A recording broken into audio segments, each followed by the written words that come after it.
That's going to be my birthday trip, man. I'm going to be freshly 39 on October 21st. You know what you have to do?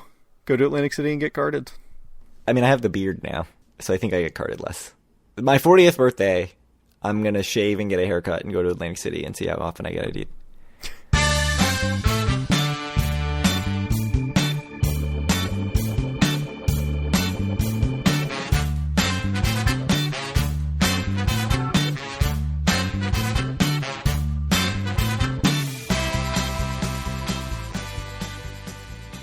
Howdy, it's Wednesday, September 28th, 2022, and this is episode 184 of Due for a Win, the Atlantic City and Casino Biz podcast. I'm Kyle Eskin, joined, as always, by Craig Stone. What's good, Craig? I'm excited. Oh, yeah? I'm excited because I think we're going to have an episode where you talk more than I do. No way. You don't think that's going to happen? Yeah. You want to do all of the history segments? No, absolutely not. That would get us off to a bad start. All right, you could do the 1784 history segment. There was nothing in 1784. As far as I can tell, it was just Jeremiah Leeds in his house all by himself, hanging out. I don't know if he had cats, dogs, just sitting there all alone. Who knows? So, I don't want to spoil a future episode, but do you know his date of his death so that when he will not be chilling anymore? No, I don't. Yeah. For all I know, he moved to Philly or something after this, and, he wasn't even there in 1784. Probably he's already gone. Yeah. Much like some of the peers we've talked about in the past. Just a brief flash in the pan. Or did he not last longer than whatever that first pier was that we talked about that only made it 7 months? That's the real question. I don't know. These are the questions our listeners demand to have answers to, Craig. Yeah, that we just have no answers to, such as another question that we got, which is, why is Fairmount Avenue called Fairmount Avenue? I have no idea. Oh, I thought you were gonna ask some people. I will. I'll work on that. Sorry, Pat G. No answer for you. Anyway, in 1884, Applegate's Pier opened, not to be confused with Applebee's, which is not a very good restaurant. An Applebee's Pier would be great. Would it? I'd go. Would it? I mean, Applebee's seems up your alley. It's like pretty kitschy. It's got like a bad theme. It's like everything you like. The food is really not good. It's bad. The food is bad. I do want a Brutus. I would have a Brutus right now too. Remember when we used to go to Applebee's Happy Hour when we went to University of Maryland? Yes. That's how sad University of Maryland was as a college town at that time. By all accounts, it's much better now. Oh yeah, they've got loads of bars and stuff. Not to say it's a good college town, because it is not, let's be clear, but it is so much better than when we went. Yeah. Granted, if somebody else who went to, some other college that had a real college town was like, oh, what a shit college town College Park is, I would defend it to the death. But anyways. Let me tell you though, Craig, it's not as bad as you may think. Like, I also went to a real college town in Tempe when I went to ASU. And there were plenty of times where we would just go out and get wasted at the bars, and then our nightcap was always going to the Ruby Tuesday and getting just $1 beers and just like a ton of shitty food. So that sounds good. You can go to bad chain restaurants and it'd still be a good college town. Ruby Tuesday is definitely better than Applebee's. I don't know if Ruby Tuesday still exists anymore. No, it does, I think, as of at least a couple of years ago. This is quite a digression from Applebee's. Let me tell you, they had $1 beers at that Ruby Tuesdays in downtown Tempe. It was great. That's a terrible the food, idea. It's like when you're drunk, it's like, perfect. You just go straight for the salad bar, right? No. It's like bad and fried and just greasy, and it's like everything you need when you're drunk. Like Bennigan's.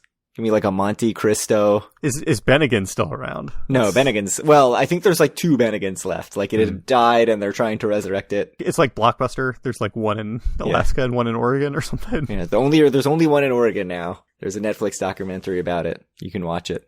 I did watch it.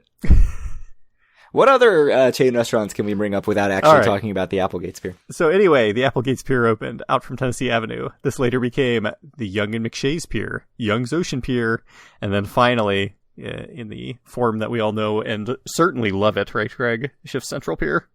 It has all those crane games, and it has go-karts. The first time I walked out on it was last time me and you went. Oh, really?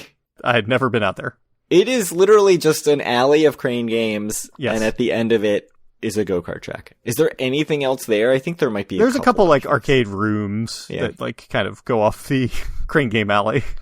Yeah, it will shock you to know that this pier has had multiple fires. I can't believe that anything in Atlantic City would catch on fire. Recently, too, like 2016, I think, or 2019, something like that. 2006, I don't know. I will have to say, not that this means a lot, but I don't remember talking about it on the podcast, so hopefully it was before 2015, but I'm sure there's plenty of things we've talked about that I will not remember. Yeah, it must have been like 2006 or 2009. That's the Shift Central Pier, a.k.a. the Applegate's Pier, a.k.a. the Applebee's Pier. Ruby Tuesday Pier. Yes. What about 1984? Feels important. Everybody's favorite casino and past Do-for-Win World headquarters before they cruelly tore it down without asking us. The Trump Plaza opened on May 26th. I don't know if people have said this about other years in Atlantic City history. This feels like the most important year in Atlantic City history. 1984? Yeah. Because of the Trump Plaza? Yeah, because of the Do-for-Win World headquarters. Oh, the Do-for-Win World headquarters, yes. The old Do-for-Win World headquarters. Right. So it originally opened with 614 rooms and a 60,000 square foot casino. It was originally called Harrah's Boardwalk Casino at Trump Plaza. The name was changed 5 months after opening because of confusion with Harrah's Marina, which opened 4 years earlier. Trump Plaza had 85 high roller suites that were rarely used after opening, supposedly because the Harrah's name was associated with low-budget gambling. Sounds like some BS. So, the funny thing about Harrah's as a low roller property, when they were building the Horseshoe Baltimore, it was supposed to be a Harrah's. And then at some point, they were like, oh no, this is too nice to be a Harrah's. We gotta name it Horseshoe, which is our classier brand than Harrah's. And at the time, I was like, nobody knows the tiers of your properties. Like, nobody knows that Horseshoe's nicer than Harrah's. If anything, I would have thought Horseshoe was worse than Harrah's. Especially, like, there's not a Horseshoe in Vegas. I mean, there is a Horseshoe in downtown Vegas, but it's Binion's. Yeah. It's not the same. It's not the same.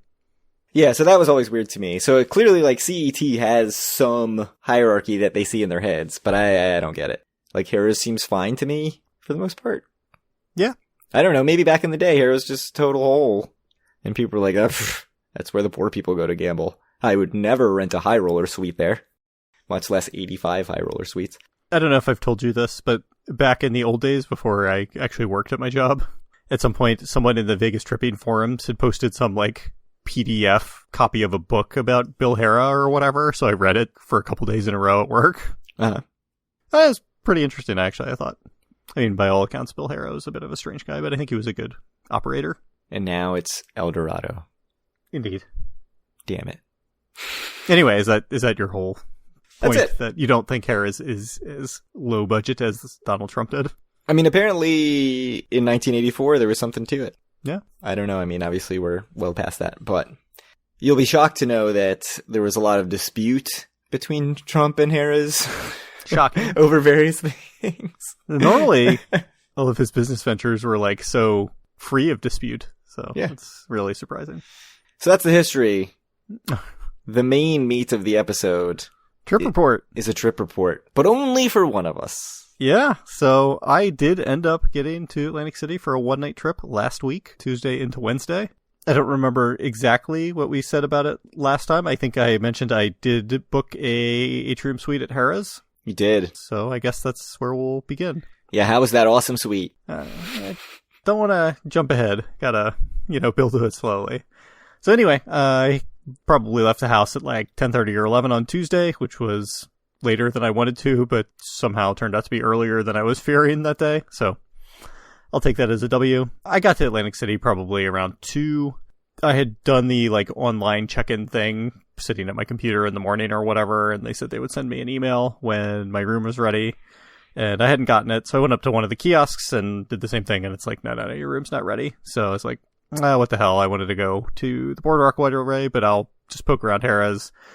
I played a few, it was some video poker and some slots for an hour and a half, and went back to the kiosk and tried again. Had not gotten an email at this point, and it's like, no, your room's not ready. So I just went to the counter and was like, yo, is my room ready? It says my room's not ready at the kiosk. And so the woman behind the counter is like, oh no, the atrium suites are closed right now. It's like, wait, what? So would you have just never gotten any sort of email? Like, the system cannot rectify those things? That's my question. Like, if I had not gone to the counter, what would have happened? Is it possible I just never would have gotten an email? It seems like yes is the answer, right? I think 100% yes. I just legitimately would have never gotten something saying my room was ready. Yeah, I think that's true. I think the system is not built to say, if atrium is closed, put person in this other tower. No, I don't think you can do that. Unbelievable. Surely computer programming has not evolved to a point where that is even a possibility.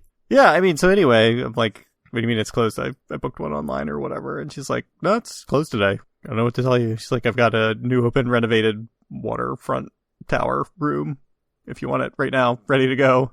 And in retrospect, I didn't think about this at the time. I could have been like, no, I got a suite. Like, put me in a suite somewhere. Oh, yeah. And it probably would have worked, but I just didn't think about it when I was up there. On a Tuesday night? Probably. Yeah, like, I'm sure they've got suites that they're not using.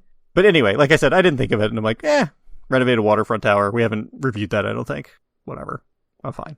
I jokingly told you should have stormed out and gone to Golden Nugget. I should have. They'd been very happy for my play. But anyway, so I checked into my room in the waterfront tower, unfortunately. And I'll get a little more to it, but I have to say, like, by and large, it was actually very nice. I think the most important thing to do in Atlantic City, or maybe in any hotel, is, like, just try to get a recently renovated room. It just makes a huge difference. Yeah.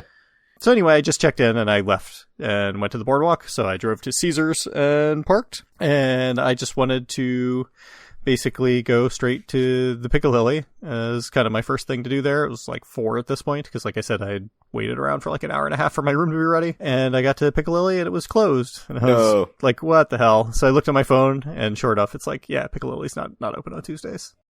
I think we've run into that before. Have we? Although, why would we have been there on a Tuesday? Yeah, because we never would have been there on a Tuesday because of you. Yeah, I feel like we tried to go once and it was closed, but maybe I'm just totally misremembering. I don't remember that, but it's possible. So anyway, it was closed. So I was super sad. So I did the only thing someone could do in that situation, and it's go across the street to Irish Pub and get a Guinness. How was your Guinness? It was delicious, I have to say. Did you eat at the Irish Pub? I absolutely did not, but I had a Guinness. Yeah. Good Irish Pub experience. You're coming around on the Irish Pub? Yeah. I mean, I have to say, like, having a Guinness on draft from a Irish pub, not the Irish pub necessarily, like, it's always a good experience, right? It's just like something about it is just perfect. So I have to say nothing else at the Irish pub I think is good, but getting a Guinness there is 9 out of 10. I disagree. I think other things are good, but I agree with what you're saying about the Guinness. I had a Guinness, paid my $6 in cash only, and left. So I was like, I'm getting kind of hungry. Like, I hadn't eaten lunch. So it was like I was going to eat some wings at Piccadilly before it was closed. If they had them. Yeah, if they had them. So I'm like, maybe, I've got like literally just like hundreds and hundreds and hundreds of dollars of Caesars comps. I'll just go to Kauai. I'll get some food there. I'll compare it to my Maryland Live noodle bar experience. And so I go back to Caesars with the plan of maybe going to Kauai, but it was closed. So this is going to be kind of a running theme for I guess all of Atlantic City, but the CET properties. So I was like, damn it. What am I supposed to do now? Like, I have no desire to go to whatever else may be open. Nero's or some crap. Yep. Actually, is that closed now? Yeah. Whatever. So I was like, where should I go? So I just pulled up the Google Maps, looked around, and I think we had talked about El Charro in the past at some point, because it was on some list we were looking at. Does that sound right? I didn't recognize the name. I mean, I know we had talked about quite a few different Mexican restaurants. It may have been a different Mexican restaurant. But anyway, it showed up on my Google Map search. It's kind of like right down the street, the next block from Angelo's Fairmont Tavern. And I was like, you know what? It's got pretty decent reviews. I'll go. And it was pretty spectacular, I have to say. I sent you some pictures while I was in there. It did look good. I was legitimately the only kind of white English-speaking person there, but that's how I like it. Did you order in Spanish? I did not. What are you even doing Duolingo for? It's a good question. I got fajitas. They were very, very good. Everything there was very good. I enjoyed my El Toro experience tremendously. So, did you get some sort of fancy margarita or something, or is that not what they have? I got a fancy Pacifico. Pacifico's delicious. I really like it. It's delicious. So, like, for me, Mexican beer, 50% of them I think are, like, very good, and 50% of them I think are, like, absolute total garbage, and Pacifico is on the legitimately, like, excellent side of the fence. Yeah, I'm a big fan of Pacifico. There's nothing I would rather have than a Corona, basically, at any given time. So, Corona's the worst. Hot weather, Pacifico and hot weather. It's perfect. Amazing. I also like both varieties of Modelo quite a lot. Yeah, same. Yeah, Tecate's terrible. It's better than Corona, though. Corona is just, like, undrinkable, I think. It's bad. The Corona fanboys are going to come for you. That's fine. You're willing to take that heat. There's nothing I'm less intimidated by than Corona fanboys. I have to say, one other thing about El Charro that I really, really appreciated. I hadn't seen this for years, so they had, like, their prices on the menu or whatever, and I think my fajitas were, like, $20. But when I got the receipt, the fajitas were actually, like, $18.55 because the $20 includes the tax. And it's like, why would they even do that? Like, that's amazing. So generous. I know. That's like, if the restaurant was like 3 out of 5, that would bump it up to 5. It did. Yeah, that's great. Did you drive out there or did you walk out there? No, I walked. Yeah. How was the walk? It was nice. It was fine. I mean, you just like walk right up by the Angelo's. like the arts garage, and yeah, so I walked straight up that way, and then walk down the block from Angelo's. It was totally fine. Strangely, it's like nicer in that part of Atlantic City than on the boardwalk. Over by Angelo's. Yeah, like you just get like hassled less by people, and there's no panhandlers out there or whatever. I like it more. The boardwalk is kind of gone downhill, I think, a little bit. We walked to Angelo's and it was totally fine.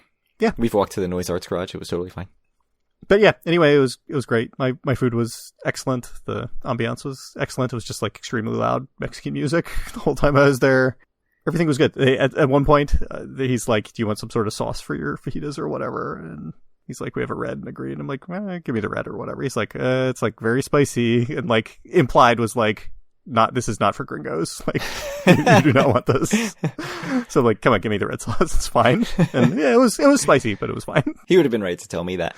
Yeah. So are you feeling like you need to go back there at some point? Like next time we go? I think at some point I would like to take you just to get your opinion of it. But I like my El Charro experience a lot. I like Mexican food a lot in general too. Me too. So we should do it. Yeah. We should go to some Mexican place. At the very least. There's a lot of Mexican places that we haven't been to in Atlantic City, but I liked El Charro. Cool. And then after that? So I walked back to Caesars. I played tiles for quite a while.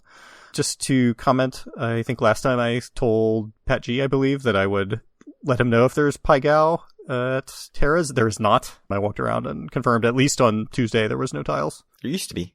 There certainly used to be, because that's where you got your $25 stolen, right? Yes. Yeah, I haven't seen it there in a while. I feel like the last time we were there, they also did not have that. But how was your tiles experience? That's good. Same as, you win some, you lose some, you push some, you get a bunch of beer. In the actual Asia room? In the Asia room, yeah, $25. Was there tea? There was no tea. Ah, jeez. Why even play Pai Gow tiles? The service is always pretty good in the Asia room. It is. Yeah. So you got your tea anyway? Yeah, I had some tea, had some beer. What more do you need? So then anyway, it's like, whatever. 7 maybe now, or 8 or something. So I'm like, I'll go back to Harrah's. So I drove back to Harrah's, parked in the garage, which, by the way, Harrah's, I walk in the casino and it's like empty, but the garage is pretty full. And I'm like, what the hell? But then I noticed that there's some huge convention happening in the convention center, and that's must be what all the people are doing.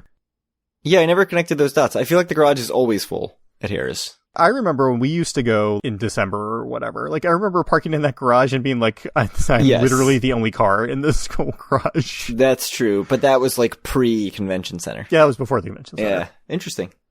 But yeah, there's some convention going on, so it was like pretty crowded. And there's something about it. Awkward middle-aged people, which, believe me, I know a lot about being one. Talking and like flirting with other awkward middle-aged people. It's like a lot to take in. It is. But anyway, I got back to Harrah's. I think I played a little bit of slots and video poker, and I went up to the room at pretty early, like 9:30 or something. Whoa. I was probably in bed by like 10:30, which is like my normal schedule at home. That's crazy. So, I would not have done which that. I loved, by the way. It made a big difference. So at home now, I'm in a pretty regular schedule of like, I'm in bed before 11, certainly, and usually up at 6 or 6:30. If I was solo in AC, I would have been up till 3 in the morning. I can't. I have no self-control about that, or about being like, okay, I'm clearly buzzed enough. I don't need this one extra drink. So anyway, I woke up at like, between 6 and 6:30, like I said. That's so early. It was fantastic. I went downstairs. I played craps for a while. Actually did very, very well in it. Nice. Had a couple good rolls. Wait, how did you do in Pai Gow poker? Pai Gow tiles? Yes, tiles, sorry. I was probably about even. That sounds right. Okay, Yeah. So you're doing well in craps. What happened? But I was doing poorly just the whole trip, by the way, in video poker and slots. So like, don't think this was a good trip financially. It was like maybe down a couple $100 at the end. So it's fine in the grand scheme of things. Yeah, so that sounds good. I was up quite a bit in craps. Then some woman came and she was like legitimately the slowest roller I've ever seen in my life. She changed the dice out every second roll or whatever and like asked for new dice. It was a lot. Did you get super annoyed? I was like fairly annoyed. So like I went through her rolling once and it was actually a good roll. Then it came back to me and I rolled, and then it went back to her and I'm like, color me up. I can't do that. Oh, that sounds perfect for me. I love a slow game. Oh. Give me that slow game. I know craps players, they want speed. No. Slow it down. Give me all the time in the world to make my bets. Mm-hmm. Let me think about what I'm going to get paid out. This sounds That was perfect. awful. No, I Awful. love it. So anyway, because it was like already maybe 8 o'clock by this point or whatever. So I was like, all right, let's see what's open for breakfast or whatever. And there's like the Coastal whatever, like their Coastal breakfast Craft. place there. Yeah. Is that a breakfast place? Closed. Closed, of course. Closed. Chicken Guy, by the way, I looked the night before, also closed. Just like everything closed. So Bobby's Burger was where they have breakfast. And also they have a Starbucks that does do comp dollars, which I was like, that's great. I'll use some of my comp dollars there. But you know who else likes Starbucks? 20,000 people going to a conference. Oh, yes, absolutely. So like the line was absolutely the craziest thing I've ever seen. So I'm just like, nope, not doing that. So I went to Bobby's Burgers. I got some like bacon sandwich. It was fine. It tasted fine. It was like very fake is the best way I can put it. Oh, that sucks. So it's like a Dunkin' Donuts type of sandwich deal. They throw it in the microwave. No, it's not even that. It's like, you know, there's like cheese on it, but it's like, it's obviously not cheese because it like wasn't like the hottest sandwich I've ever had. And like the cheese was dripping off it. Like it was obviously like some sort of cheese spread or weird. something. And I thought it was fine, to be clear, but it wasn't the fanciest experience of my world. It was like fake fancy or something. It just wasn't worth like $13 for a breakfast sandwich or whatever it ended up being. Yeah, that sucks. So anyway, I mean, it tasted fine, like truly. So I had that. I think I went up and showered and ended up leaving at like 9 o'clock, maybe a little after. So, and that's that. That was that. I have one question. Did you play Wonder Woman slots? Yes. Yeah. I think I lost $100 in 20 spins. $5 spent. Just like $5. Oh yeah, that's so. Whew. Literally, I probably won $4 like twice or something, but it was very bad. Was it the old school like burned in screen one, or was it the new bullets and bracelets and all that nonsense? No, it wasn't bullets. It was like Wonder Woman Wild or something. Okay, that's the old one. Yes. Oh, that's sad. It didn't go well. So solo experience, how was it? Fantastic. I loved it. Yes, would do it again. I was thinking about it. I was very, very jealous getting your text updates. And I really want to do a solo trip, but I was thinking if I get the opportunity, say next summer, some weekday when my wife is off, where I should go solo is Mohegan Sun and Foxwoods. Okay. Because it's way too far for you. Like, it doesn't make any sense for you to ever go there, I don't think. Yeah, it's far. But for me, like, I can take the train to New London and then take the shuttle to Mohegan Sun, and it's not that much further than Atlantic City. So that seems like something I should try to do next year. Yeah, do it. It's also on the way to my brother-in-law's house, because they moved out to Cape Cod. But I don't know how my wife would feel about me being like, hey, I'm going to go up a day early. All four of us will go on the train. I am just getting off in New London while you guys keep going. No, I'll go a day early on the train. And then she drives the 4 freaking hours. Yeah, there you go. And picks me up at the casino all hungover and looking pissed off. And then we drive another 3 hours to get to Cape Cod. And I don't think that would go over well. I think that's my goal. I mean, I definitely want to try to do a solo thing next summer. Do it. I don't know if my wife would be like, what the hell is wrong with you? Like, why would you want to go on a solo trip? But in reality, it sounds freaking amazing. It was amazing. Yeah, we have 2 kids. Do you know how good it would be to go solo somewhere? Yeah. She actually went to Point Pleasant solo, and I don't think she had a great time. Yeah. Well then. So that's the trip. It was good. Now we got to figure out when we're going back. Maybe Sunday the 23rd of October. 23rd to 24th. So should we talk about that for a second? Sure. So we are booked. It was a long process to get this booked, but because of our group of friends, we are booked Philadelphia, October 21st, 22nd, 23rd weekend. Yep. The reason that weekend was pitched, well, for one thing, because I had teased everyone with Vegas, but my wife is off Monday and the kids have school. So I don't need to do the drop-off or anything, so I could actually stay through Monday. When we settled on the weekend, everybody else was like, I'm not staying till Monday, I'm going home Sunday, except for you and I. Yep. So the question is, does it make sense to just stay in Philadelphia, see the sights? We could go to the casinos in Philadelphia. Or do we take a train or car, depending on the situation, to Atlantic City, get to Atlantic City at 1 or 2 in the afternoon, have a solid 10 hours in Atlantic City, and then wake up and head home? I think for me, and you obviously have to say this too, I think it's obviously worth it. I think I'd rather do AC that night. I'm really going back and forth on it. So I just did a trip where I was in Atlantic City from 2 p.m. until 8 a.m. or whatever. And I was looking at the trains from Philly, and I think I would be in AC literally from 2 p.m. to 8 a.m. And it was like completely fine for me. I'm going to guess that anyone listening to this show is internally screaming in their head, like, obviously go to Atlantic City. Mm-hmm. Except one of my sort of little goals for myself before the pandemic, I think I said this in an episode, in like a New Year's resolution episode, was that I wanted to go to more non-AC casinos.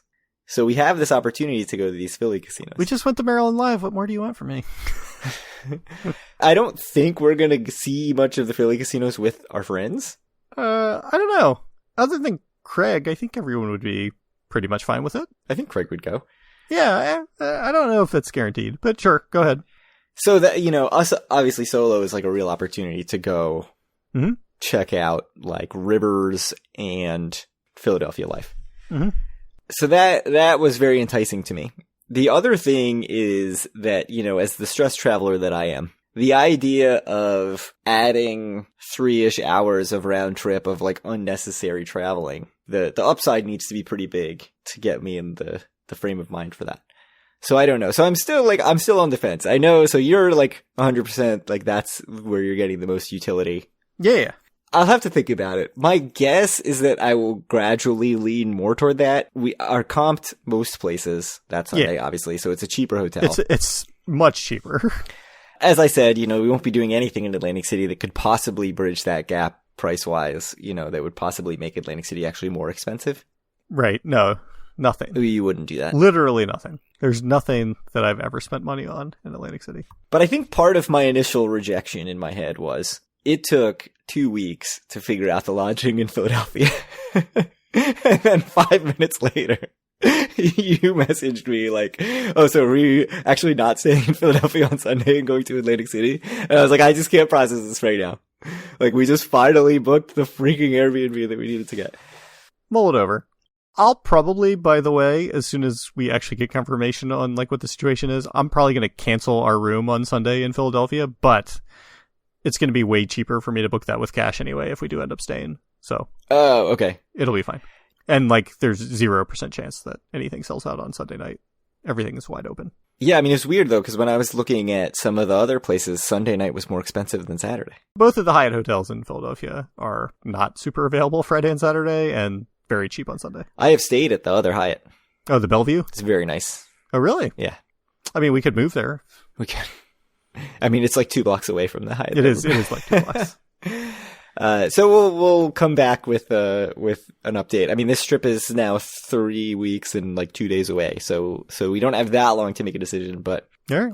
You know, if we want to stay in Philly, that is fine. It's totally fine. I mean, there's not a ton of urgency, like we said. I mean, there's going to be comped rooms. We would have done 48 hours in Philly before that or whatever. Like, what more could there be to see? Yeah, I guess that's a big part of it. It's like, what are we actually doing in Philadelphia? And is there like on stuff Sunday, that I'm going to feel like that I'm going to need to do? Like, I guess if we don't go to either of the casinos, I would kind of like to see them. But if we've kind of knocked out stuff, it's going to be pretty tempting to be, you know, an hour plus away from AC and be like, we could just go to AC right now. So we'll see. And if I ended up driving, which I think I probably won't, yeah, even closer. Right. Then we would be an hour away instead of an hour and 45 minutes away or whatever the stupid train takes. Stupid train. All right. So we'll have an update on that later. Yeah. We have a couple news items to talk about. All right. So the first one is that the Water Dog at Bally's is closed. It's gone. It opened in August 2021, which is actually way longer ago than I thought. In my head, I was like, wow, that only lasted like 3 months. But no, it made it for a full year. I don't know what Bally's is planning to do with that space, if anything. But my only assumption that I can make about why this closed is that I said that the coffee was really, really bad. So it's my fault. I feel bad. That's probably right. Yeah. With great power comes great responsibility, Craig. And surely we are very powerful. Yeah, a lot of people seem to like Water Dog. I thought it was totally fine, pretty but not amazing, and the service was not great. So I don't know. I never went. So yeah, it was you guys that went when we all went to Atlantic City. I mean, there's still the Water Dog Smokehouse in Ventnor, I think. So you can still get your Water Dog that way. Oh, Craig, if we want to not go to AC, we could just go to like Shamong instead on Sunday. Oh, Medford. Go to Medford, New Jersey. We could go to Chester and go to Harris. Is there any public transportation to Chester? I'm not sure.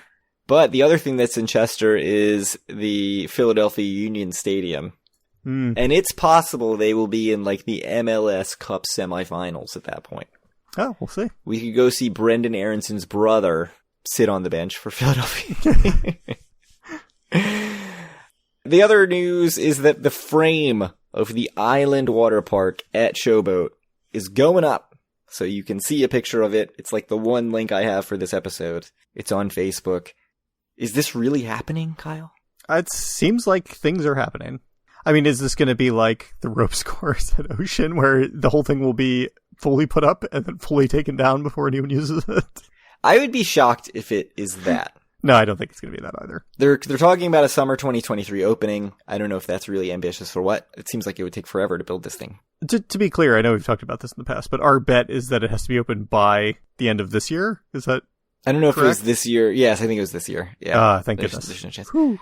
My concern, based on Showboat's history, is not whether or not it will open.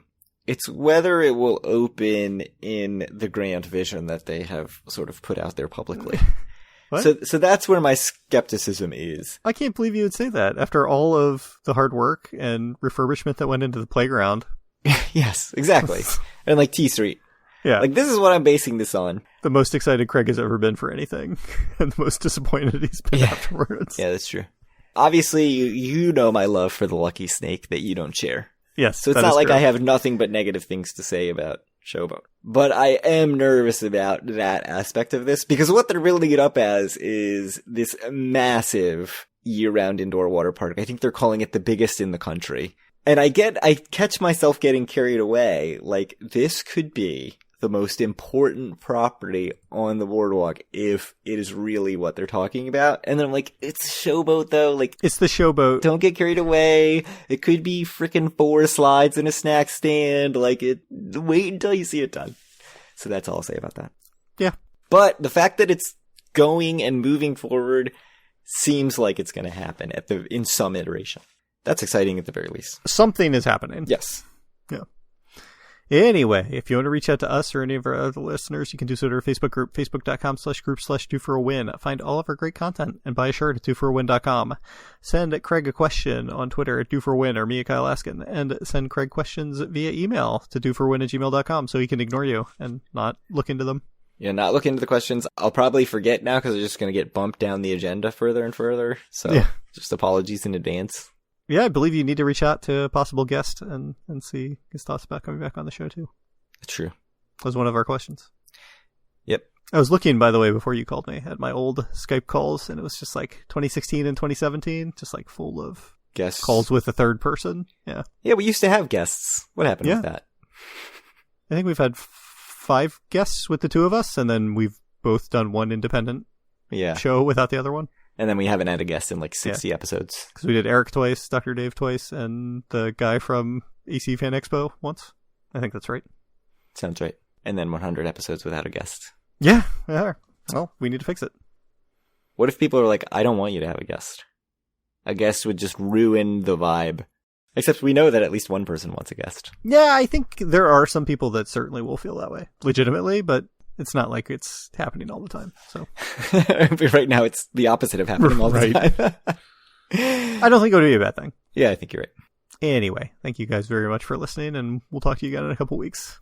With some sort of plan for either Philadelphia casinos or Atlantic City casinos. I doubt it. You don't think we'll have a plan in 2 weeks? Yeah, we'll see.